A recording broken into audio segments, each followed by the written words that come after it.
Si mañana muero, creo que aprendí mucho, que me morí pensando en aprender y siempre estar atenta del mundo. O sea, aunque a veces me ha dolido el mundo, creo que también es un lugar en donde sí quiero estar. Eh, y me gustaría que hubiera memoria sobre mí, ¿no? O sea, que recordaran cosas que hice y que me gustaron hacer y que permanezcan quizá, no sé, pienso mucho como en esta metáfora del cerro, ¿no? O sea, como que ahora que vivo frente a un cerro, pienso en cómo todo eso permanece, pero también está cambiando todo el tiempo, ¿no? Y creo que así me gusta que me recordaran. Hola, buenos días, buenas noches, buenas tardes a la hora que nos estés escuchando y bienvenide a Si Mañana Muero. En el episodio de hoy estoy muy emocionada porque llevamos planeando esta grabación como durante 3 meses con mi gran amiga Saria. Saria, ¿gustarías presentarte, por favor? Sí, hola. Bueno, primero, muchas gracias por invitarme. Me siento muy honrada de que hayas tomado en cuenta mi participación en tu podcast. Y bueno, yo soy Saria Casillas. Mi pronombre es ella. Y pues ya, no sé. Cuéntame un poquito sobre ti, qué te gusta hacer. Me gusta mucho nadar últimamente. Estoy redescubriendo volver a nadar. Me gusta mucho también el cerro, lo verde, ¿no? Me gustan mucho las plantas. Y ya como en cosas más profesionales. Soy profesora en la Universidad de Guadalajara en Sociología y en Comunicación Pública. Muy bien. Y hasta este mayo era profesora en el ITESO en Comunicación y Artes Audiovisuales. Ok. ¿Y cuántos gatos tienes, Saria? ¿Y por qué? Ay. Esa es una historia bastante bonita. Que nos tomaría un poco de tiempo. Pero bueno, en resumen, tengo 8 gatos que llegaron solos y eso me gusta mucho también pensar en que me eligieron. Y bueno, pues cuéntame un poquito sobre lo que haces. Me gustaría preguntarte, Saria tiene una biblioteca comunitaria que hasta hace poco tuve pues la fortuna de conocer en persona y de ir a hacer un taller por allá. Entonces, si me puedes contar un poquito de cómo se llama, dónde está, por qué surgió. La biblioteca se llama La Ceiba. Es un proyecto que ya tiene 4 años, justo cumplió 4 años en abril. Y es un proyecto que me ha dado de todo y o sea, decir de todo es de todo, como tanto mucha alegría, mucha satisfacción, pero también preocupación, frustración, ¿no? O sea, creo que ha sido uno de los proyectos. En inicio creo que no pensé que fuera a durar tanto, ¿no? Que fuera a ser tan importante en mi vida y que ahora que está, pues cada vez me parece más importante sostenerlo. Claro. Surge por diversas situaciones que ya habían ocurrido antes. Está en el pueblo de Ixcatán, es un pueblo que está al norte de Zapopan. Es la última localidad rural que tiene Zapopan hacia el norte. Y bueno, es una zona en donde sí hay primaria, secundaria, hay un preescolar. Últimamente ya también hay una preparatoria, más o menos tiene los mismos años que la biblioteca, pero pues es una zona en donde no hay muchos espacios formales o informales incluso de promoción de la lectura o de centros de información, ¿no? Hace muy poco también llegó el internet. Entonces, un poco como que de esas faltas surge la idea de hacer esta biblioteca en conjunto con algunas otras amigas que ya también estaban haciendo proyectos en conjunto. Decidimos que era un buen momento para hacerla hace 4 años. Comenzamos a convocar a personas de ahí del pueblo, a mujeres principalmente, que son quienes están más involucradas en la crianza. Y ellas lo que anhelaban mucho era que hubiera un espacio en donde sus niñas pudieran estar pues haciendo otras cosas y no solamente estar solos o estar de alguna manera desocupados, ¿no? que claro. ahora ya cuestiono también algunas cosas, ¿no? Porque creo que también surge desde la idea de que la niñez tiene que siempre estar haciendo algo y tiene que estar siempre aprendiendo algo, ¿no? Que ahora, insisto, lo cuestiono un poco, pero bueno, la biblioteca surge también desde ahí. Ya con el tiempo, pues también empezamos a modificar ciertas cosas que podrían haber estado muy fijas al principio, ¿no? Como, bueno, las niñas y los niños tienen que entrar solo a leer, ¿no? O tienen que ser muy responsables, ¿no? Y cosas así. Sigo pensando que tienen que ser responsables, pero ahora con un poco más de flexibilidad y entendiendo el contexto y de dónde surge también esa necesidad de compartir, ¿no? Creo que ahora el enfoque es más, nos hacemos bien mutuamente dentro del proyecto de la biblioteca, pero también desde la comunidad y cómo la comunidad también le hace bien a proyectos como estos. Justo el tema que venimos hoy a hablar es como procesos comunitarios. Entonces, me es muy importante antes de que sigamos la conversación, preguntarte, o sea, eso que dices de las necesidades, ¿no? Necesidades de tener como un espacio, necesidades de irlo adaptando. ¿Cómo es que tú llegaste ahí, a Ixcatán? ¿Y cuáles eran los espacios que tal vez tú no tenías que ahora estás como intentando ofrecer? Bueno, ¿cómo llegó? Mi familia paterna es de ahí. Ujú. Mi abuela, mi abuelo nacieron ahí, mi papá nació ahí, y un poco siempre hubo ese vínculo familiar, ¿no? De estar ahí. No necesariamente crecí ahí, yo crecí más en la ciudad, pero siempre hubo esa idea, ¿no? De, existe ese lugar, he ido, sé cómo es, ¿no? Y entonces cuando entré a la universidad, que estudié comunicación pública, para mí fue interesante ir a buscar cosas que yo en la ciudad no podía entender, ¿no? Y justo hace rato también te decía que creo que siempre en la ciudad siempre vivimos en una comunidad, pero no necesariamente se siente así. Sí, En Ixcatán es muy notorio que nos podemos saludar, que podemos conocer dónde viven, quiénes son, de qué familia, quiénes son sus abuelos, ¿no? Todo eso que lo hace ser mucho más profundos esas relaciones, a diferencia de la ciudad, que incluso, bueno, en mi barrio en donde yo crecí, sí había esa familiaridad de alguna manera, pero no necesariamente era que nos reuniéramos a compartir cosas, ¿no? Cada quien tiene sus propios espacios, sus casas.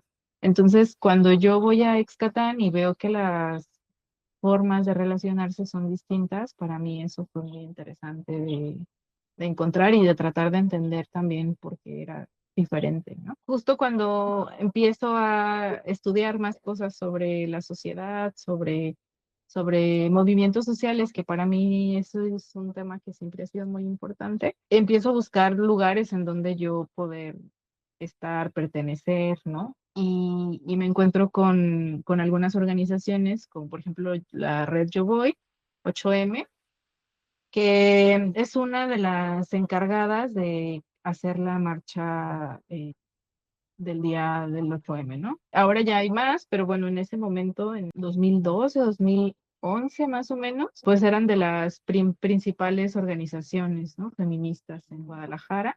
mm, Yo me acerco ahí y veo también esas otras formas de crear, ¿no? De hacer en común. Y para mí eso fue algo importante porque como que para mí siempre ha sido muy claro que necesitamos hacer cosas en conjunto y no solo individualmente, ¿no?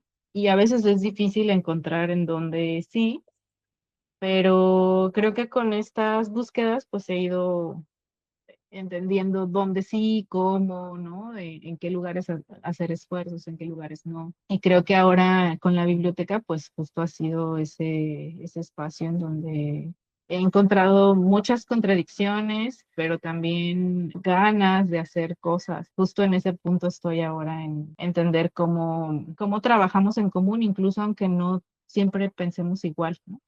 ok. Creo que ahorita estamos yo en la epítome de ese mismo debate como suciedad. No, pero justo siento que está pasando cosas muy fuertes, ¿no? O sea, la cantidad de subcolectivos, de submarchas, de contramarchas, de espacios que están formándose en Guadalajara, creo que tiene que ver mucho con eso, ¿no? O sea, como pensamos muy diferente. Y con el mismo 8M, ¿no? O sea, para mí, el 8M aquí en Guadalajara, ¿cuándo fue la primera marcha? Fue antes de la pandemia, ¿no? Como en el 2019, la primera marcha que retomó como la conversación así a nivel masivo. En el 2019 fue una marcha muy grande, convocó más de 30,000, pero previo a eso ya estaban haciendo Sí, marchas. sí, sí, pero yo me acuerdo que esa fue como la que Sí, como que resonó muy duro una vez sí, más y como que reactivó a nivel, pues, como sí. decir, mediático masivo que la gente estuviera hablando de eso, ¿no? O sea, porque antes de eso creo que al menos aquí en Guadalajara había como o sea, de eso no se habla a nivel masivo, ¿no? Ujú, Hasta se dio esa marcha por justamente la cantidad de gente que fue. En mi caso, yo todavía ni siquiera sabía que era una persona trans. Yo no, o sea, para mí, durante gran parte de mi vida, yo no tuve como mucho acercamiento a marchas, colectivos, espacios como comunitarios, fuera de como la iglesia, tal vez, que de alguna manera sí podría como contar, pero que eran muy específicos, ¿no? Y cuando pasa esto, justo es tan grande que yo no tengo manera como de escaparme, ¿no? Y a mí me resonó mucho el 8M, o sea, a mí me hizo mucho sentido todo lo que pasó. Y en ese entonces yo me acuerdo que yo dije de que, ay, ya sé cuál es mi misión, a mí me toca cambiar a los hombres desde adentro, ¿no? A mí me toca ser esos hombres que no están, movilizándose para hablar de nuevas masculinidades, ¿no? Y durante varios tiempo yo pensé eso y me acuerdo muchísimo que ujú, llegaban mis compañeras de la prepa y me decían de que es que Arsene, así maestras llegaban así llorando conmigo y me decían de que es que Arsene, tú eres la única que lo entiende. O sea, en ese entonces yo siguiendo en el closet sin yo saber que eran las personas trans, me decían es que no entendemos por qué, pero tú eres la única que entiende como dentro de los hombres, que entiende como el movimiento y la marcha y lo que sentimos y tú nos escuchas y también tienes mucho que decir. O sea, en ese entonces hasta como que les daba confianza que yo hablara del tema, ¿no? Y empecé a investigar muchísimo, muchísimo, muchísimo, muchísimo sobre el género. Y yo diría que la prepa, así, mi investigación fue principalmente feminismos y masculinidades, fue como a lo que yo le daba, ¿no?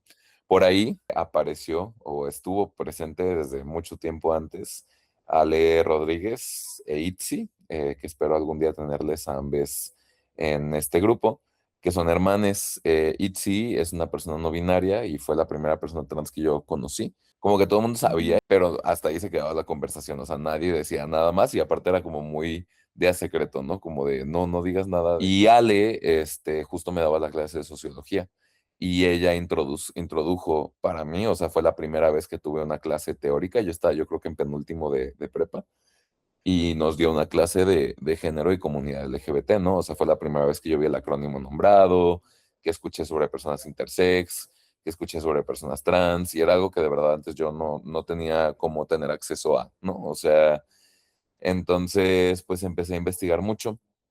Gracias a ellas dos, yo sí les adjudico mucho y a la misma marcha, ¿no? Ya después, pues entendí por qué me resonaba tanto el 8M, poco a poco tardé en entenderlo y sigo muy, muy activa e interesada en el estudio de las masculinidades, simplemente desde otro lado, porque ya llegó un punto donde dije, ok, o sea, ¿para qué le voy a dedicar mi vida entera a un grupo de personas que no quiere cambiar? Al menos eso es lo que parece ahorita, yo quiero esperar que algún día sí, pero que tal vez en mi vida, en mi habitar este planeta, no van a cambiar a nivel masivo. Y pues no me van a dar nada de regreso. Y no lo pienso como transaccional, simplemente como cuidados, ¿no? O sea, hay ciertas personas que tú puedes como cuidar y como intentar acompañar, pero también como teniendo un cierto tipo de como certeza de que si algo te llega a pasar a ti, también te pueden cuidar, ¿no? Y al menos con los hombres con los que yo me rodeaba no sentía que fuera el caso. Pero el punto es que, pues justo, o sea, para mí también fue un parteaguas muy importante en como esta búsqueda de una comunidad y de un lugar donde encajo, porque toda mi vida yo sentía que no encajaba. Tenía yo esa pregunta para ti de que tú de chiquita y así, pues sentías que encajabas, no sentías que encajabas, tenías comunidarks, no tenías comunidarks. Sí sentía que encajaba en ciertos momentos, en otros sentía que no. Ha sido curioso porque suelo, desde muy chica tuve relaciones profundas con mis amigas, ¿no? Así como que siempre me gustó hacer amigas, pero justo eso también me llevaba a dar mucho más de lo que muchas veces se necesitaba. Entonces, y sí, a lo mejor sí de lo que recibía, pero justo creo que no, no sé, como que estoy tratando de salirme de ahí, de no quiero que siempre sea recíproco porque no necesariamente va a ser así, ¿no? Más bien en qué lugares yo me puedo sentir segura, libre, ¿no? Cuidada quizá, ¿no? Cuando fui creciendo, pues también empecé a hacer como mis grupos de amigas, ¿no? Y creo que eso también ha sido uno de los aprendizajes que he tenido sobre las comunidades, porque sé que ahora no es lo mismo las amistades de vida, ¿no? A las personas con quienes comparto ciertos ideales políticos, con quien puedo construir cosas que a lo mejor para mí son importantes, ¿no? Y para mí eso era como una confusión que me causaba el, bueno, es que ¿por qué mis amigas no quieren hacer cosas conmigo, ¿no? O no quieren hacer. Y creo que ahora ya lo tomo de otra manera, más bien es, bueno, quienes sí quieren, ¿no? Y no necesariamente eso es malo en nuestra relación de amistad, ¿no? Solamente tomar las relaciones como son, aceptarlas, ¿no? Y querer a tus amigas como son también. Y ahora que decías esto de no dedicarle a un grupo que tal vez no te va a dar mucho, pienso en cómo hacemos eso, o sea, cómo empezamos a abrir esas conversaciones sin que sintamos que nos drene, ¿no? Que Ujú. nos drena nuestra vida, nuestra existencia, porque justo esto es lo que te decía de como ciertas frustraciones que de pronto yo he tenido a partir del proyecto de la biblioteca o de estar ahí sobre, creo que también es un tema de humildad para mí misma, de entender que no siempre lo que yo creo que va a ser bueno es lo correcto, ¿no? Sí, O funciona o se va a entender en la comunidad, ¿no? Y eso es duro, o sea, para mí ha sido duro de entender. Digamos que en teoría se sabe, ¿no? Que hay que hacer cierto tipo de procesos, ¿no? Que hay que acompañar de ciertas maneras, ¿no? Pero a veces estas formas sistemáticas que se saben, pues no empatan con muchas de las realidades o la realidad también luego supera muchas cosas que se saben, ¿no? Digamos académicamente. ¿tienes algún ejemplo Y que puedas compartir? sí, pienso, por ejemplo, en una vez yo quería hacer un club de escucha en la biblioteca de una novela, bueno, no es una novela, es un podcast, es una serie documental de una mujer que es migrante, que se va a vivir a Estados Unidos, está preciosa. Y yo dije, claro, esta es la historia para poder abrir la conversación sobre la migración, sobre las mujeres, ¿no? Y entonces yo estaba súper emocionada y cuando fue el día, nadie llegó. Y entonces, que era un día así a las, no sé, jueves a las 4 de la tarde, ¿no? Fue muy duro para mí porque dije, es que yo le pongo mucho esfuerzo, yo siempre estoy pensando, ¿no? En qué cosas pueden ser importantes y no hay ese eco, ¿no?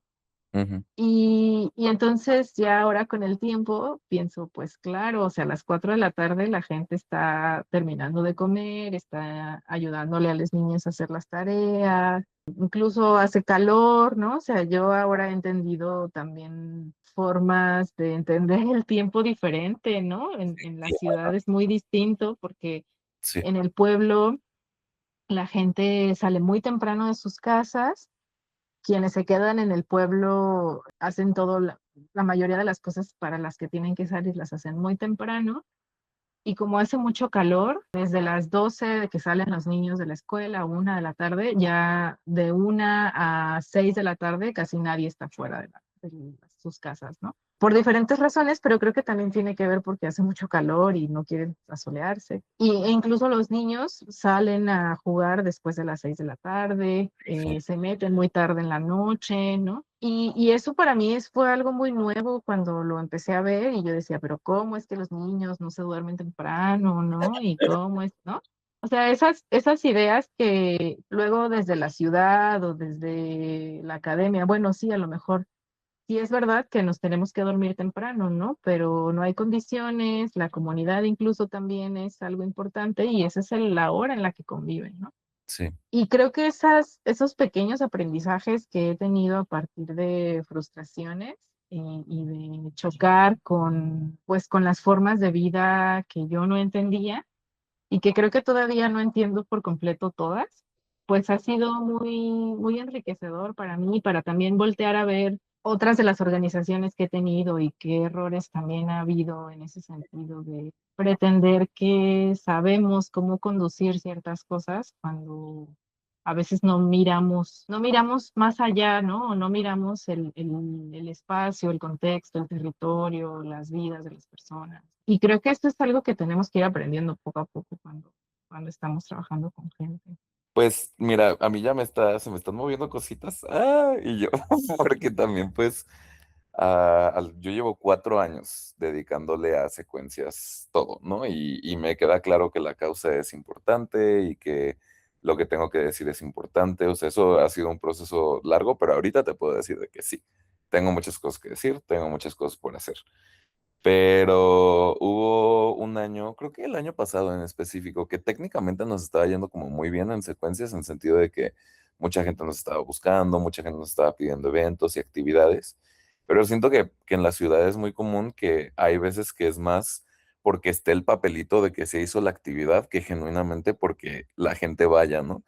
Y sí habían ciertos espacios donde yo decía que no manches, o sea, es un esfuerzo gigante de ir, llevar las cosas, de quien hizo el diseño, de etcétera. Y no es que siempre tenga que haber mil gente, porque hay veces, y eso yo, específicamente en las clases de baile y en como los talleres libres así de maquillaje, de intervención de ropa, es algo con lo que hice las paces desde hace 4 años cuando empecé a dar los talleres de maquillaje para expresión de emociones. Porque había veces que me llegaban 20 personas, había veces que no me llegaba absolutamente nadie, y sí, sí me agüitaba.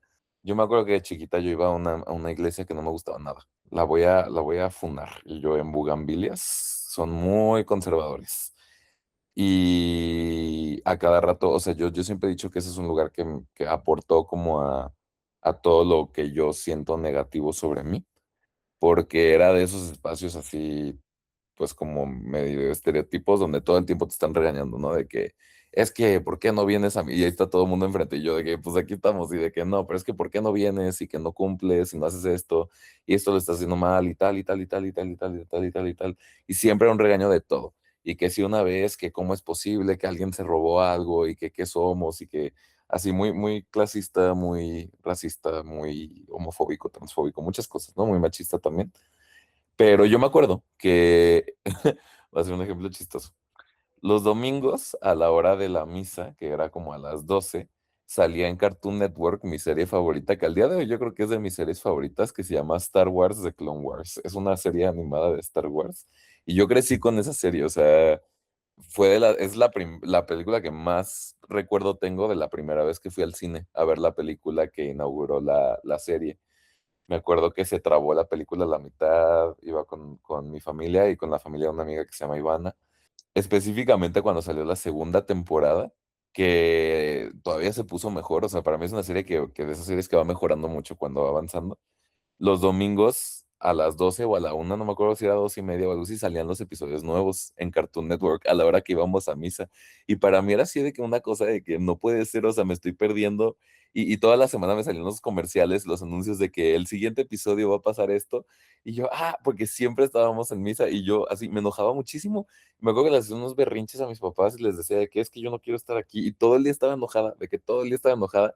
Así se me podían echar a perder 3 días porque me perdí el episodio, que aparte yo ya sabía que iba a pasar, o sea, no, o sea, íbamos a ir a misa, punto, ¿sabes? Entonces de que yo ya sabía que no iba a ver el episodio, pero por alguna razón cada semana yo decía, a lo mejor esta vez se me ocurre una idea o una manera de como sí poder ver el episodio. Y me acuerdo mucho, por ejemplo, que una vez que sí lo logré, fue una vez que fuimos a visitar a un tío. Y justo lo fuimos a visitar como a las 12, entonces le pedí a mi tío que si podía poner el episodio en su tele y ahí sí la pude ver porque esa vez fuimos a misa en la tarde noche en lugar de como a las 12. Para quien sea muy fan de Star Wars, era el episodio cuando a la Satine, la que quería paz en el mundo de la guerra en Mandalore, la atacaban en su barco y le estaba defendiendo Obi-Wan, que eran de que no hubiese, sí, pero bueno, ese es otro tema. El punto es que me enojaba mucho. Y llegó un punto donde yo dije, pues tienes que como hacer las paces, o sea, vas a venir a misa los domingos, ¿sabes? O sea, ahorita Arsene chiquita que se traslada en familia, pues la familia decidió que vamos a ir a misa, entonces yo no tengo ahorita como una injerencia sobre eso, ¿sabes? Entonces, no me gustaba escuchar lo que decían, y menos cuando yo sabía que estaba mi programa favorito sucediendo al mismo tiempo. Pero me acuerdo que cuando me rendí y dije, bueno, voy a estar aquí, empecé a escuchar más lo que decían. Y cuando eran sacerdotes, pues muy feos, pues yo decía, no, yo no quiero escuchar que me esté diciendo que los gays son malos, yo no quiero escuchar que me esté diciendo, ¿sabes? O sea, no quiero que me diga que me voy a ir al infierno, ¿sabes? No quiero escuchar eso. Pero insistí y volví a pensar y dije, bueno, ya estás aquí. Entonces, como que empecé un mecanismo de defensa, que así me gustaría nombrarlo, aunque Melissa del primer episodio dijo que los mecanismos de defensa no existen en realidad, pero escuchen el primer episodio si eso les interesa. Que era como, ¿qué es lo que yo puedo recibir de esta situación? ¿Sabes? O sea, de que voy a estar una hora aquí. Entonces, a lo mejor no me gusta todo lo que dice, pero si está hablando a grandes rasgos como de no hacerle daño a la persona que está al lado de ti, pues creo que a mí me está haciendo mucho daño el señor este con lo que está diciendo, pero yo puedo llevarme ese aprendizaje, ¿no? O sea, puedo reflexionar cómo dentro de mi propia vida yo puedo no hacerle daño a alguien más, ¿no? Y es algo que hice durante mucho tiempo como para intentar no sentir que estaba perdiendo el tiempo y dejar de frustrarme porque decía, pues ya estás aquí, o sea, ya tienes que escucharlo, ¿no? O sea, tienes que escucharlo. Entonces llévate lo que puedas, llévate lo que te haga sentido e intenta como hacer lo máximo de eso. Creo que es un arma de doble filo. Creo que es bueno porque ayuda muchas veces y muchas no. Esto lo mencioné en específico porque, por ejemplo, con esto de cuando en secuencias no llega gente o no resuena, etcétera, pues justo es como, pues podría yo ponerme en plan como de que es que por qué la gente no viene, es que por qué la gente no acuerpa, es que por qué. Pero siempre el cuestionamiento que puedo hacer es como hacia mí, ¿no? O sea, de que, bueno, justo de que a lo mejor lo hice en una hora que estaba complicada.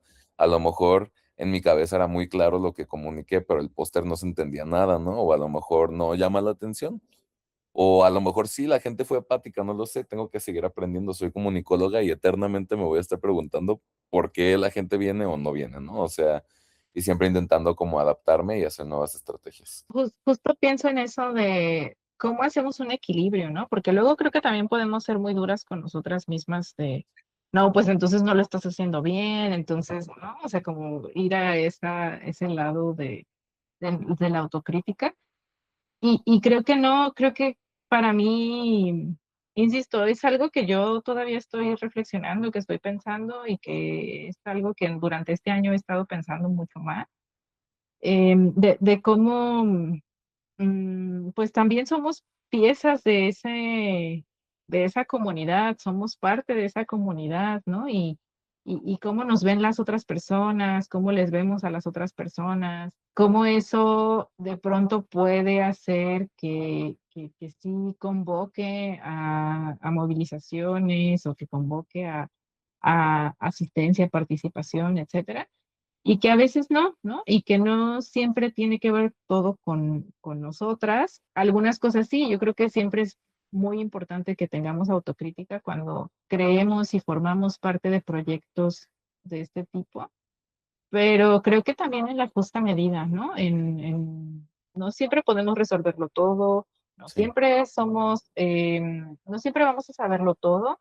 La comunidad es cambiante, es algo vivo, ¿no? Y yo creo que eso es algo que también Y yo, eh, justo me gustaría saber para ti que, o sea, ¿cómo definirías la palabra comunidad? ¿Qué es una comunidad? em, creo que para mí sería dos momentos. Hace rato que me preguntaba sobre las comunidades, olvidé mencionar que también hace algunos años participé en un diplomado de filosofía para niños y justo dentro de esa filosofía y dentro de ese programa educativo que tienen, le llaman comunidad de indagación, ¿no? Y entonces también ahí yo empecé a reflexionar un poco más sobre qué significaba esto de ser una comunidad, desde el lado filosófico, pero también desde el lado de crear sentido, ¿no? En filosofía para niños decimos que la comunidad de indagación es para crear sentido a nuestra existencia, ¿no? A nuestros modos de vida, no necesariamente algo académico. Durante esas experiencias que he tenido y las experiencias que sigo teniendo en comunidad, pues para mí es un ente vivo en principio, es algo que siempre está, transmutando, es algo que puede aprender o alguien es que podemos aprender siempre, que a veces podemos tener un fin común, como es vivir juntos, ¿no? O estar bien, pero otras veces también vamos a tener muchas discrepancias y creo que para mí esa es la parte que más me ha costado entender en una comunidad, ¿no? Sí. Cómo estamos juntos para muchas cosas, pero también cómo vamos a tener ideas completamente separadas, ¿no? Completamente opuestas.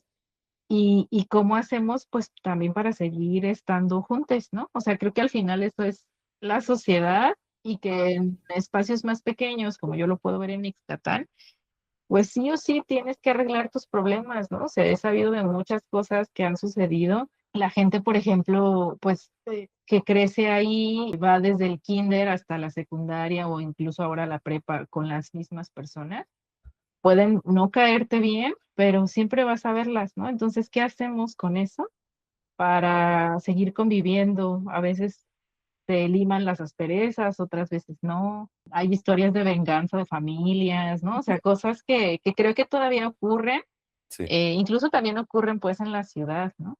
sí. Pero que creo que como estamos más separados territorialmente, pues no podemos salirnos de esos espacios, ¿no? Pero cuando estamos ya en una comunidad real, ¿no? Una comunidad en donde nos asumimos siempre parte de, es importante mediar ese conflicto y es importante entender que no siempre vamos a estar de acuerdo y qué hacemos con eso.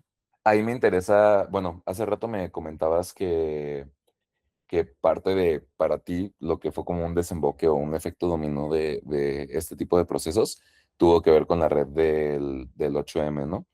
Y pues es muy evidente que en estos últimos años, digo, yo no creo que el movimiento ha perdido fuerza, pero las divisiones entre, o sea, como las diferencias de opiniones entre las personas que marchan, se han vuelto mucho más claras, evidentes, o a veces incluso como hasta llegar a ver como problemas. Y no sé cómo has vivido todo esto, de un espacio que te identificaste a ahora un espacio que pues seguramente también te sigues identificando, pero que tiene muchas discrepancias, ¿no? Muchas diferencias en su interior. Sí, uy, eso creo que es todo un tema para otro Otro podcast. podcast, sí. Para otro episodio. Em, Vamos a ir. pero, o sea, en principio pienso que para mí fue duro ver que no siempre estábamos de acuerdo, ¿no? Ujú, Y además ver que no estábamos de acuerdo en cosas que son fundamentales para continuar con ciertos procesos, ¿no? sí, Creo que para mí lo más duro ha sido ver que ese rompimiento, y creo que también es parte de crecer y parte no de crecer como adulta, sino de, de avanzar cierto pensamiento, ¿no? madurar. De madurar cierto pensamiento, ¿no? No de manera humana, sino como de manera ideológica. Ciruela que dejé en mi casa y se fermentó accidentales. Creo que en algún punto era suficiente entender el movimiento feminista como si todas las mujeres vivimos las mismas opresiones porque somos mujeres, ¿no? Pero luego entendimos o hemos ido entendiendo también que no necesariamente son las mismas opresiones, ¿no? Entonces ahí entra, pues que si eres de cierta clase, que si tienes estudios o no, que si eres una mujer lesbiana, bisexual, si eres una mujer trans, ¿no? O sea, cómo ir encontrando esas diferencias, creo que también desgraciadamente ha hecho que no sepamos cómo volver a reunirnos, ¿no? Cómo volver a decir, bueno, sí somos diferentes y eso está bien que seamos diferentes y que nos atraviesen cosas diferentes, pero ¿cuál es el punto común, no? Y a mí algo que me duele todavía mucho de ver luego en post o en textos es el hecho de que se ponga en duda la opresión de las otras, ¿no? O que digan, no, es que estas no, porque tal cosa, o no sé, las mujeres trans no, porque no tal cosa, ¿no? Etcétera. Y creo que eso para mí ha sido algo que muestra que seguimos estando con esta idea de que las mujeres tenemos que ser iguales, ¿no? Yo quisiera agregar ahí un cachito, creo que es más que ser iguales. O sea, siento que también hay una capa que es como tienes que vivir violencia para ser mujer, ¿no? O sea, tienes que ser violentada para que sea válida tu vivencia como mujer. A mí me lo han dicho muchas personas, ¿no? De que yo cuando llego a mencionar de que, oye, me pasó el otro día esto, dicen de que, ay, bienvenida ahora sí, de que a las mujeres y yo, bebé, esto me pasa desde hace mucho tiempo porque yo desde hace mucho, o sea, yo siempre he sido una persona trans, ¿sabes? O sea, entiendo la diferencia, sí, pero siento que está como a mí se me hace muy fuerte pensar que la violencia es lo que nos da la identidad, porque entonces digo, pues, ¿cuál es la salida, no? O sea, obviamente no vamos a resolver todo, pero ¿en qué momento vamos a poder de verdad liberarnos si siempre estamos pensando que la violencia es lo que me permitió a mí existir y ser parte de este movimiento, ¿no? O sea, lo decía yo el otro día, o sea, sí, sí he vivido violencia sexual, sí he vivido violencia física y psicológica, mucha, pero yo no quisiera pensar que tuve que haber vivido eso para ser Arsene, ¿no? O sea, no, infamemente, infamosamente, también para mis fans de Juego de Tronos, en la última temporada la Sansa Stark dice algo así como, no, pues sí el abuso sexual que viví durante 3 temporadas de que es que lo tuve que vivir porque ahora soy más fuerte. Y es como, no, o sea, obviamente si te pasa algo así y logras como sanar, pues de alguna manera sí te puede hacer más fuerte, pero no, no tuvo que vivir todo eso para poder llegar a tomar decisiones, ¿no? O sea, el punto de la marcha y del movimiento es que ya no pase, que deje de suceder y que si hay nuevas violencias o nuevos problemas, pues lo vamos atendiendo justamente como comunidad, ¿no? Pero a mí eso me hace mucho ruido, porque siento que no solo es como que te tengas que ver igual, sino que también tengas que haber vivido lo mismo. Sí, o sea, las mismas vivencias. Sí. Ujú. Hay una, creo que lo dijo Dalia de la Cerda, que si tu feminismo es contar muertas, pues realmente te quieren viva. Y eso a mí me mueve mucho porque creo que sí, o sea, yo no, mm, no dudo que hay que siempre estar mencionando las violencias, pero creo que también eso hace que estemos como en una especie de espiral en donde siempre vamos a estar nombrando las violencias, ¿no? Recuerdo una vez que hicieron una manifestación en el centro de Guadalajara y pusieron a gente a contar, a mujeres a contar sus historias de violencia y a mí eso me pareció muy fuerte, me pareció duro, me pareció catártico, entiendo por qué lo hacen, pero al mismo tiempo también me pareció tan espectacularizante de la violencia, de decir, sí, estamos aquí porque esto nos pasó y tenemos que justificar por qué Porque es tenemos, ustedes, por qué nos manifestamos, ¿no? Cuando me parece que ya la discusión tendría que ir hacia otro lado, ¿no? O sea, insisto, no es no dejar de mencionar las violencias, pero sí empezar a crear en común, ¿no? Empezar a decir, bueno, es que sí queremos vivir, qué nos importa, cómo nos queremos cuidar, de qué manera también entendemos por qué suceden estas violencias, ¿no? O sea, como movernos hacia otros espacios y no necesariamente hacia, bueno, las mujeres somos las más violentadas, ¿no? O vamos a ser siempre las oprimidas porque tenemos una vulva, ¿no? Como esas cosas que luego suceden en las discusiones feministas. Y a mí cada vez más, por eso creo que también empecé a querer hacer otro tipo de actividades más en comunidad que no necesariamente sean, o sea, sí desde el feminismo y sí desde entender las diferencias del género, pero siempre también pensando en que vivimos juntos y eso implica también a otras diversidades, a los hombres, a, no sé, a las niñas, ¿no? También creo que eso es de las áreas que para mí son importantes de pensar y bueno, de trabajar con la población infantil, ¿no? ¿Qué está pasando con eso? sí, justo ahorita voy a regresar a esta parte, igual ya tenemos que empezar a cerrar, pero no se preocupen, esto es nada más. Y yo, la temporada uno es así como pincitas, ¿no? Poquito por poquito. Y poco a poco vamos a poder profundizar más las conversaciones. Pero yo nada más antes de como unas preguntas que tengo para ti, quería también mencionar que, por ejemplo, a mí últimamente, para mí, y sé que ahorita me contradigo con lo que estoy diciendo, porque yo siempre soy esa que dice poder pensar en cómo sería yo si no hubiera vivido esas cosas. Me gustaría mucho poder descubrir. Yo, mi crisis existencial más grande que tuve en mi vida entera no fue salir del closet, no fue cómo reaccionó la gente, no, o sea, mi crisis existencial más fuerte fue cuando ya todo el mundo sabía que yo era trans, cuando ya me había cambiado el nombre, cuando ya en la escuela ya sabían, mi familia ya sabía, todo el mundo sabía, y entonces dije, ¿y ahora quién soy? Porque durante 1 año y medio, 2 años, yo era la que está saliendo del closet, ¿no? Esa era mi personalidad, la que está saliendo del closet, la que tiene que defenderse, sus pronombres, etcétera. Y de repente ya era, simplemente existía. Y era una chica trans y dije, ay, no manches, pues, ¿qué te gusta hacer? ¿Qué te gusta, con quién te gusta convivir?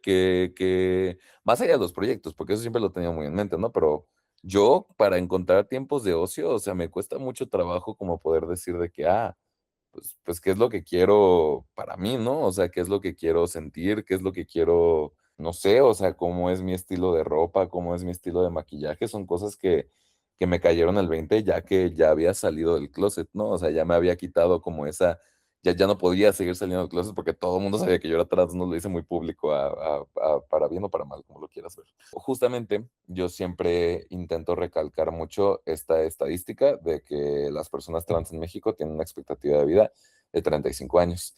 Y esta semana en específico, después de que vi un discurso en el ITESO, van como 5 o 6 personas que me dicen que, que no les gusta que yo hable de esa estadística por diferentes razones.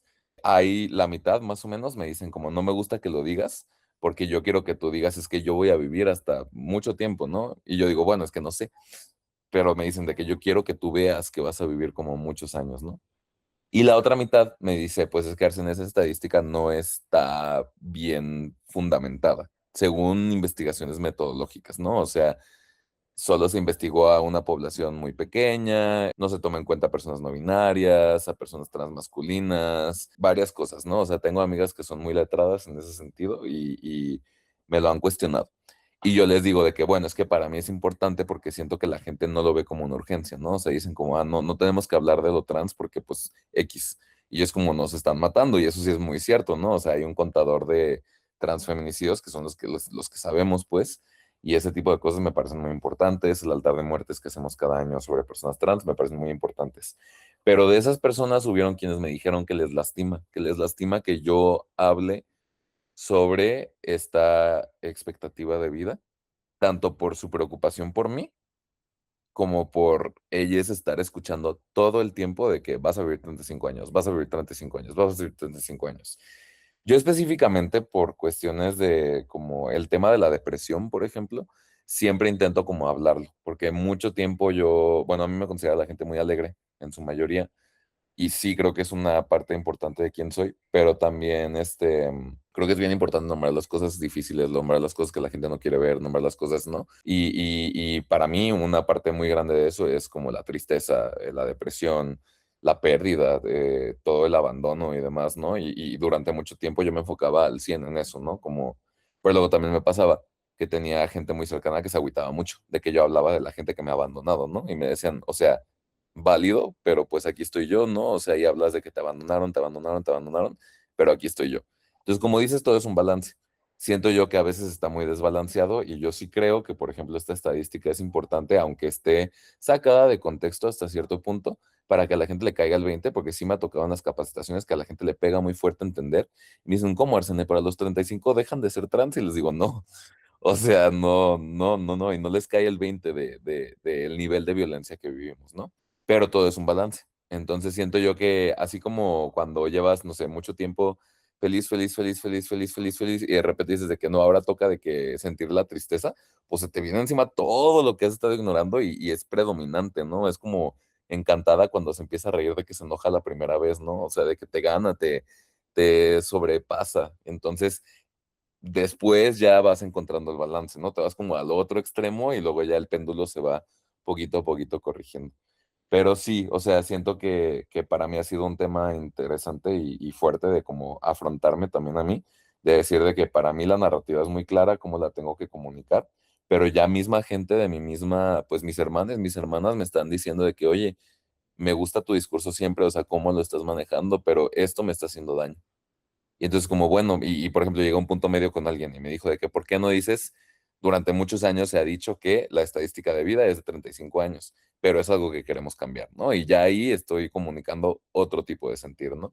Como dices, o sea, no se puede como ignorar, es bien, es una línea muy delgada porque en Estados Unidos pasaba, ¿no? Que la gente decía de que es que yo no veo color y eso es invisibilizar años y años y años de racismo y violencia horrible, pero también yo admiro mucho toda la literatura que existe de, por ejemplo, afrofuturismos, ¿no? O de personas negras como en el futuro y como utópicas, ¿no? O sea, como de cómo sería así, o incluso de utopías queer en el futuro, ¿no? O sea, como poder imaginar un mejor mañana, además de reconocer, creo que es eso, o sea, partes de reconocer el dolor, la herida, hablar de la herida para imaginarte y poderte imaginar otras cosas, pero como dices, no estancarte ahí, porque ya si son 10 años de la misma consigna, por ejemplo, pues las necesidades van evolucionando y específicamente para mí en una comunidad, una verdadera comunidad, es una donde las necesidades van cambiando y se van atendiendo.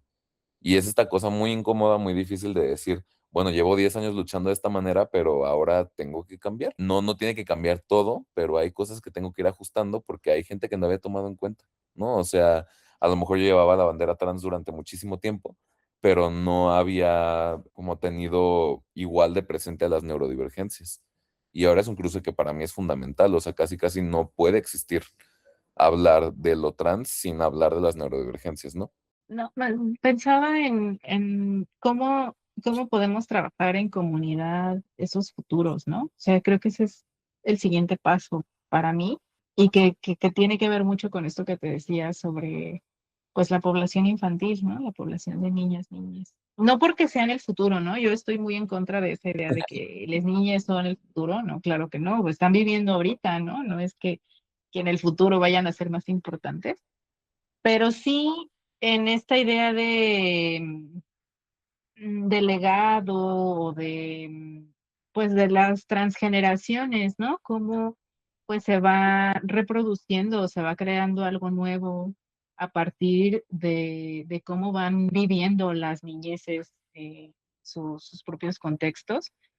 Y por eso creo que sí es importante pues trabajar, pensar sobre ello y atender las necesidades que tienen las niñas, adolescentes, jóvenes, ¿no? O sea, para mí es bastante conmovedor luego ver de la universidad, pero también de niñas, cómo tienen un montón pues de dificultades en su vida y que muchas de esas dificultades pues son cosas que como sociedad no hemos podido resolver Sí.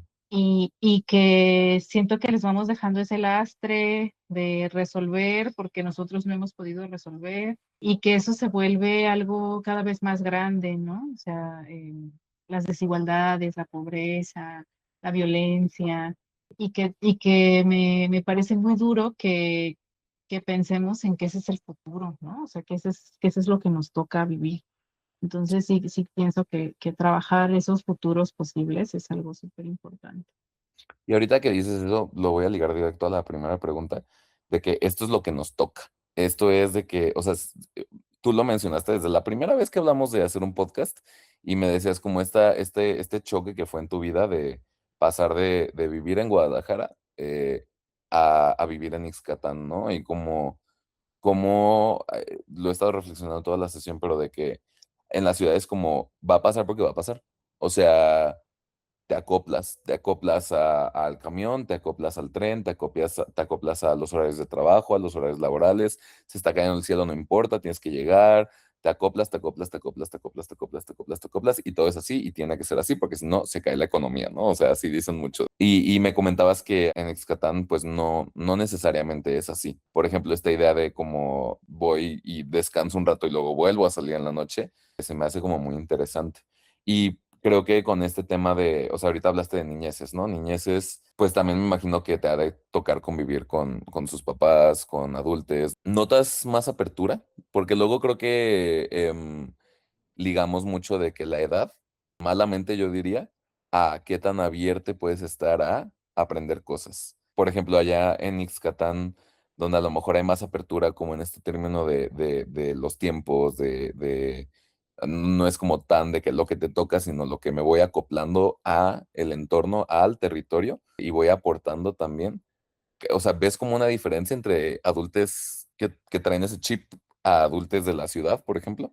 Creo que a mí me gusta mucho pensar, y justo de eso estoy haciendo mi investigación ahora, sobre cómo vamos cambiando, incluso aunque no nos lo propongamos, ¿no? De manera social, o sea, ha habido cambios que claro que han sido empujados por colectivos, por movimientos, ¿no? Pero que de alguna manera también son cosas que nos van haciendo sentido en nuestras formas de vida y las vamos introduciendo, incluso aunque no participemos en esos movimientos, ¿no? Y creo que en Ixcatán lo noto más porque es más reconocible las familias, quién va creciendo, qué decisiones van tomando, ¿no? Y por ejemplo, ahora, algo que sí ha cambiado mucho es en el hecho de estudiar. Las juventudes ahora están estudiando más que lo que estudiaron sus padres o sus madres, pero eso significa que sus padres o sus madres tienen esa intención de que sus hijos estudien, ¿no? Claro. Y que eso probablemente pudieron o no haber podido tomar la decisión de estudiar o no siendo jóvenes sus papás, pero que ahora con sus hijos lo más importante sea que estudien, me parece que eso es algo, un cambio, ¿no? Bastante fuerte. Y creo que otra cosa que también ocurre es el tipo de trabajos que se están teniendo. Sí hay un cambio muy, muy fuerte en el hecho de que la mayoría de las personas ya no se dedican al campo, incluso aunque tengan tierra, ¿no? Y en cambio creo que en la ciudad, a mí me parece que vivimos en, o sea, yo tal vez porque no tengo tan avispado la vista en la ciudad, pero me parece que todavía seguimos como que damos siempre continuidad a lo que ya existe, ¿no? O sea, no noto, me parece que en la ciudad cuesta un poco más de trabajo hacer ese tipo de cambios porque está más engranado, me parece, el sistema, ¿no? Creo que en los contextos rurales ocurren muchos cambios por lo mismo, porque siempre hay de alguna manera también incertidumbre, ¿no? Si ya la tierra no da, si llueve o si no llueve, va a depender de eso la siembra, etcétera. Si hay más calor, si hay más, etcétera, ¿no? O sea, como que estamos muchas veces más conectados con lo que ocurre a nuestro alrededor y creo que en la ciudad no siempre porque está como de alguna manera una ficción de que siempre va a funcionar, ¿no? Creo que ahora dentro de lo que yo puedo ver como uno de los movimientos más potentes es el tema de la vivienda que está ocurriendo en la ciudad, que poco a poco ha ido surgiendo esta visibilización del problema que es que no tengamos vivienda y que ha sido un proceso súper lento, ¿no? Porque yo recuerdo que quizá en el 2016 más o menos había gente que estaba hablando sobre eso, pero ya han pasado 10 años y apenas está siendo visible, ¿no? Me parece que de las principales diferencias es eso, que en la ciudad tenemos la sensación de que siempre va a funcionar y de que siempre va a ser así y de que no hay muchas cosas que podamos hacer al respecto, ¿no? En cambio, creo que en otros espacios me parece que hay una especie de búsqueda constante por la sobrevivencia, entonces te obliga, ¿no? De alguna manera a modificar muchas cosas. Aquí, como dices, es un poco de esta promesa falsa, ¿no? Como tipo el sueño americano de lo que te promete habitar la ciudad, ¿no? Según esto, que en este caso sería acceso a agua, acceso a servicios básicos, a la luz, etcétera.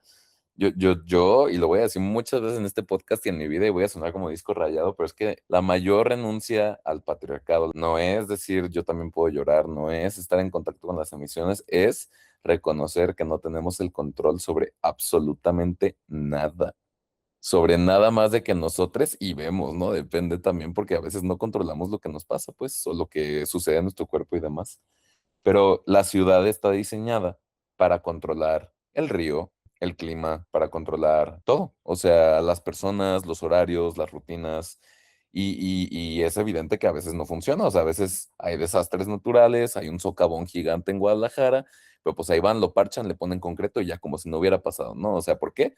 Porque tienes que seguir vendiendo esta idea de que todo está bien y que no va a pasar nada. Pero eso justo hace que todo se vuelva más rígido y más difícil de cambiar. Y como dices, pues es una mentira. O sea, no controlamos el ambiente ni de chiste. O sea, no.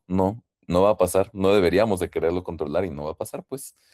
Pero bueno, aprecio mucho que me di cuenta de todo esto. Quería también hacerte otra pregunta interesante. Digo, creo que en general el tema de las niñeces lo podríamos abordar en un futuro más a detalle, pero es que yo estuve con Saria hace poco, o sea, ya es la segunda vez que voy para allá, de muchas por venir, pero la segunda vez llevamos un taller de intervención de ropa, ¿no? Y justo pues se sacaron casi enteramente niñeces, ¿no? Niñeces a hacer su ropa, a expresarse a través de la ropa.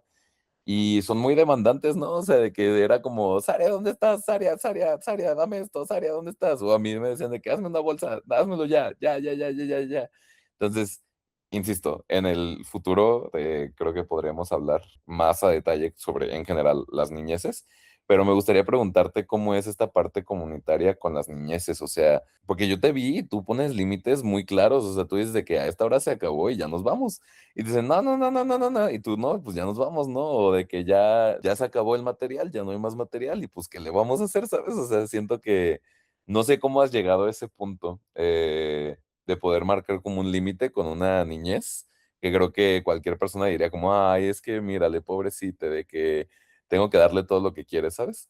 Y yo te veo como muy centrada en ese sentido, digo, cansada, o sea, de que si ese día terminamos exhaustas, pues, pero aún así noté que pusiste ciertos límites que creo que si tú no los hubieras puesto, el taller, o sea, yo no hubiera llegado a Guadalajara, ni Gaby ni yo hubiéramos llegado a Guadalajara de regreso porque se nos hubiera ido el camión, ¿no? O sea, siento que tú fuiste la que empezó a decir literal, como una hora antes de que ve cerrando, veles diciendo desde ahorita porque no van a cerrar ahorita, ¿no? Y me interesa saber eso, o sea, cómo es vivir la comunidad en conjunto con infancias, o sea, qué retos hay o como qué cosas te hacen también de repente, porque las niñas pueden ser muy crueles, ¿no? O sea, pueden ser muy crueles. Las niñas siempre me dieron la bienvenida. Nunca me sentí no bienvenida por las personas adultas, Ujú. pero creo que con las niñas no fue fácil, pero yo siento más confianza muchas veces por su manera tan única, tan natural, me parece, ¿no? Que de pronto cuando somos personas adultas ya solemos leer e interpretar lo que la otra persona quiere, ¿no? Y creo que con las niñas también ocurre, pero creo que son un poco más libres de decir, no, no me caes bien o sí me caes bien, pero solo hasta aquí, ¿no? Y esto para mí es algo bien importante, ¿no? Dentro de las relaciones, yo siempre estoy La buscando transparencia. que, sí, esa transparencia, esa honestidad. Y creo que también dentro de esto que te contaba de cómo solucionamos nuestros problemas, pues con las niñas lo veo que se pelean un día y al día siguiente ya están juntos otra vez, ¿no? Y yo digo, es que necesitamos tener esa habilidad también nosotros como personas adultas para solucionar, ¿no? Y ha sido siempre un aprendizaje estar rodeada con niñas y con niños. Sí hay muchos retos, principalmente porque creo que he encontrado que viven diferentes lógicas en muchos espacios, ¿no? O sea, la biblioteca es un espacio en donde yo busco que haya esa libertad, pero también haya ese compromiso, esa responsabilidad en común. Pero en la escuela pues tienen otro tipo de lógica, ¿no? En donde siempre siguen órdenes o retan esas órdenes. En la casa igual, ¿no? O sea, son diferentes tipos de crianza. Sí, sí.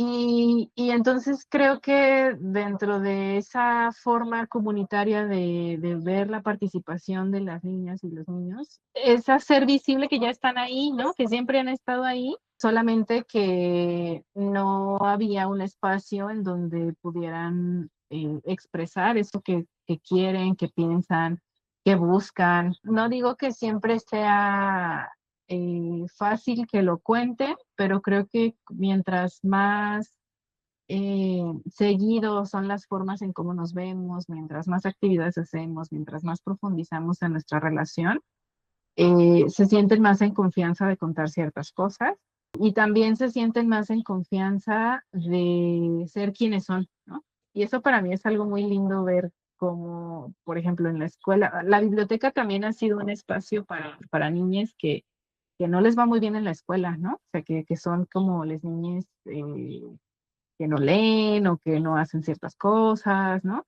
Sí. Y que bueno, en la escuela siempre sucede y creo que no siempre es en mala intención que hay etiquetamiento, ¿no? Con, ay, pues este es así, ¿no? Pero justamente estas personas, estos niños que han estado yendo más a la biblioteca, han encontrado en la biblioteca un lugar en donde pueden ser ellas mismas, pero también en donde hay reglas que sí pueden seguir, ¿no?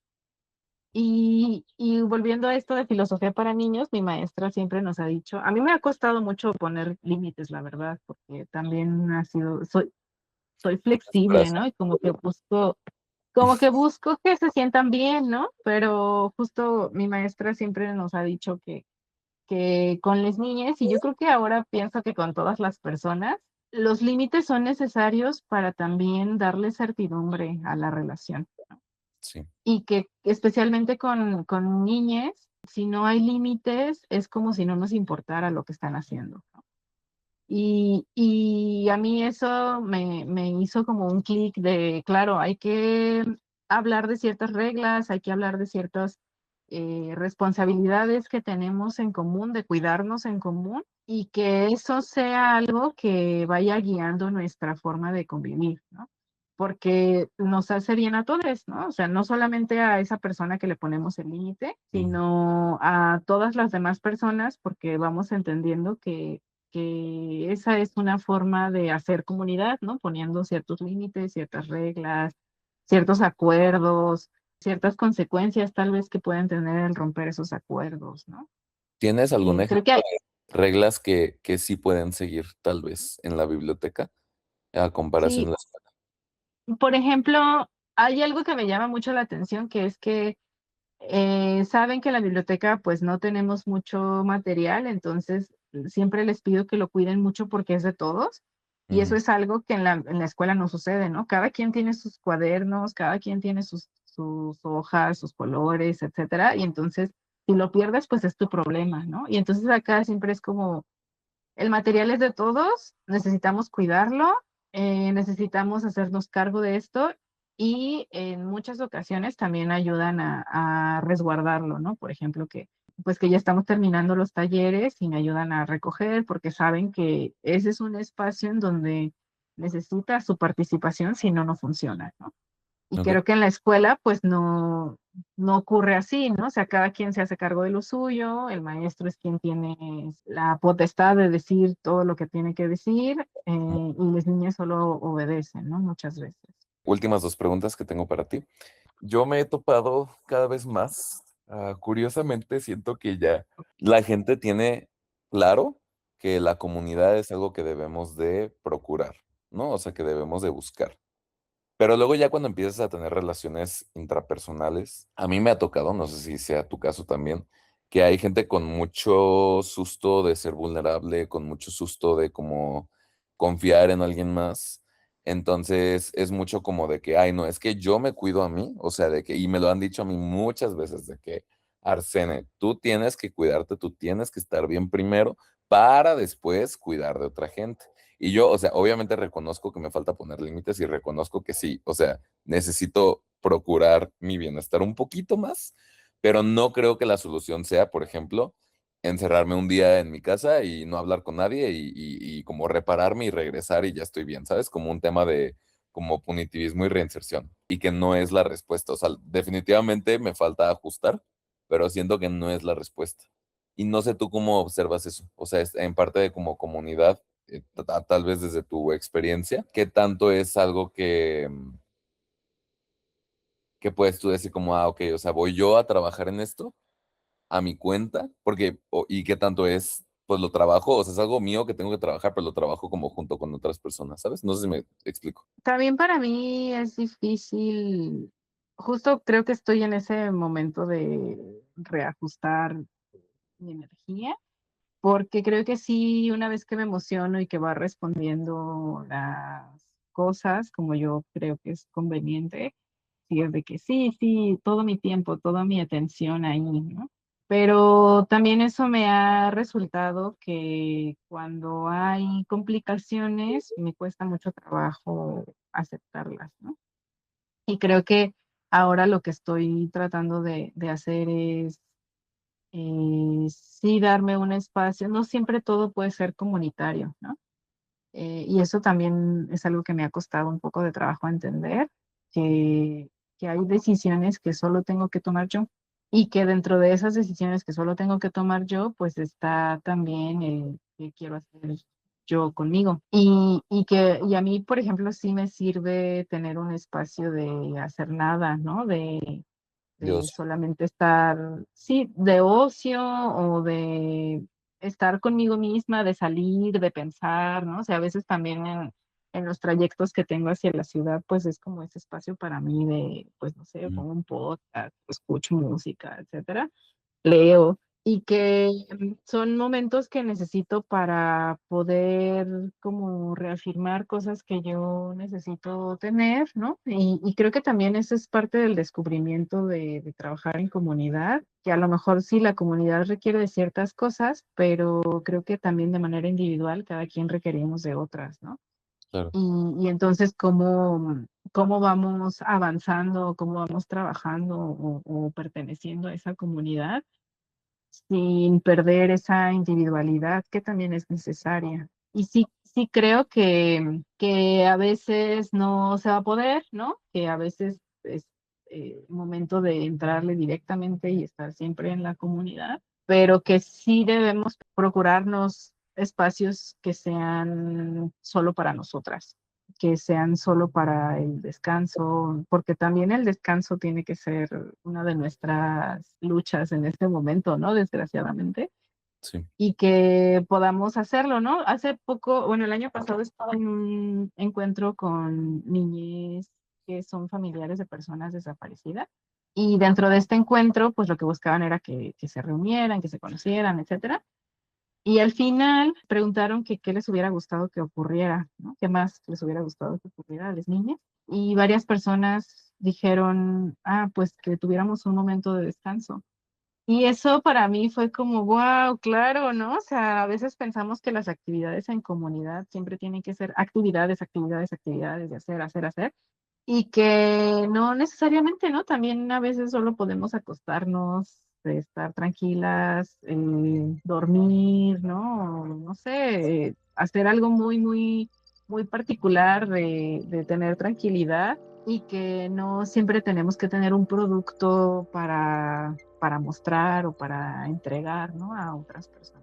Y creo que esos son de los, pues, de los aprendizajes que he tenido últimamente, cómo descansamos también en comunidad y de manera individual, ¿no? Sí, a mí me falta mucho todavía aprender eso y como, o sea, porque yo soy una chica que canaliza su ansiedad haciendo cosas, entonces también, ajá, o sea, creo que de los mejores eventos o actividades que he organizado a veces es de que lugar abierto, vengan a platicar. No hay cronograma, no hay nada, no hay estructura y funciona muy bien. A veces funcionan muy bien las estructuras, pero también estoy como intentando aprender eso. Mi última pregunta para ti. Yo organizo cosas porque siento que son cosas que me hubiera gustado tener de chiquito. Son espacios que creo que yo no tuve y que a veces cuando la gente me dice como, ay, es que sentí muy seguro este espacio, es como justo porque yo sé lo que se siente estar en un espacio no seguro y me gustaría no replicar eso, ¿no? O sea, me hubiera gustado tener este espacio. No sé desde dónde lo haces tú, pero quisiera preguntarte si sientes, por ejemplo, que ahorita sí hay como lugares donde encajas o siguen habiendo lugares donde no, o si como hacer estas actividades comunitarias te ayuda a veces o a veces no. Es muy personal, si no la quieres contestar también se vale. Sí, no, sí, creo que ahora ya no pienso tanto en encajar. Em, Creo que ahora lo que me interesa es conformar mis propios espacios y creo que desde ahí también viene crear mis propios proyectos y estar en espacios en donde quiero estar. Claro que a veces hay que, pues, encajar probablemente en algún lado, ¿no? Pero no sé, intento hacerlo o no. Intento hacerlo lo menos, lo menos que pueda, ¿no? La verdad es que justo también mis decisiones profesionales se han, se han encaminado muy desde ahí, desde yo quiero hacer mis propios espacios en donde yo pueda estar segura, en donde haya gente con quien yo estoy segura, en donde esa gente se sienta segura también. Y y siento que es, pues, de alguna manera también un privilegio, ¿no? Que tengo que he podido tener en estos últimos años. Sé que no todas las personas pueden hacerlo, pero me gusta pensar en que sí es posible procurarnos a nosotras mismas estos espacios para nosotras, y sin pensar en que tenemos que obligatoriamente pertenecer a un cierto grupo. Pues muchas gracias, Aria, por esto. Creo que abrimos la caja de Pandora y ahora hay temas que tenemos que abordar. Yo aprecio mucho tu tiempo, tu conocimiento, tu experiencia y pues se vienen cositas con Saria y conmigo, entonces váyanse ahí preparando. Y, Eh, gracias por tu tiempo y nos vemos muy pronto. y muchas gracias. Fue muy interesante conversar y pues aprecio mucho este tiempo que me diste también. Corazoncito.